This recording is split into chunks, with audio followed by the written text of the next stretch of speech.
The heavy machine gun, basically the same as the machine gun in function, but different in purpose. If you missed my first 5 minutes or less loadout rundown video about the machine gunner, then in summary, instead of specializing in eliminating chaff or light type enemies, the heavy machine gunner loadout focuses on medium type enemies that can also take down tank type enemies. Someone, anyone, has to specialize in anti-chaff. If no one focuses on eliminating the light type enemies, then everyone is going to have a bad time. This loadout is for a team after someone already volunteers to focus on dealing with light type enemies. This loadout is basically the tank class of Helldivers, meaning it is both the most useful and most avoided playstyle because everyone would rather be a DPS.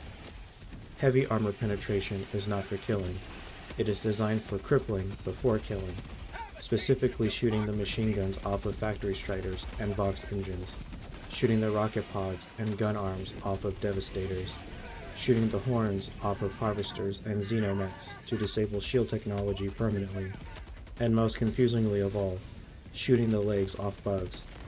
Personally, I won't think lesser of people who don't agree or understand this concept. To me, everyone is mentally a DPS player and won't value tank tactics in video games. Why control the enemy when I can just shoot them, is what most people will think. That's fine. But if you're going to use any heavy armor penetration weapon, you're better off treating it like a real-time Fallout VATS weapon for shooting limbs off and or guns off the enemy, instead of treating it more like a Docker gun and therefore wasting ammo shooting everything without skill or grace. The heavy machine gun is perfect for bots, but performs poorly on bugs and squids since they are both melee swarm type enemies, which is bad because you need more bullets, not bigger bullets. The heavy machine gunner is not completely ineffective, but I would recommend using a different loadout if you don't have good teammates to rely on, or you play with randoms and can't rely on luck for good teammates. The supply box is a requirement for the heavy machine gun. You run out of ammo, you can't kill anything. Not that hard to figure out. I would keep the heavy machine gun at 450 RPM, so you don't run out of ammo too quickly, and if you're not killing chaff, should never be in a situation where you run out of ammo. Raising the RPM on the heavy machine gun is room temperature IQ DPS logic, which is counterproductive of its purpose. You should be aiming for weak spots and shooting off limbs and guns, not going for the kill unless it's chaff, but then you know you have bad team synergy if you're doing the job of someone else who is supposed to deal with the chaff when you should be focusing on bigger targets. Anyway, the anti-tank mines are a useful way to deal with enemies like the Hulk and Charger.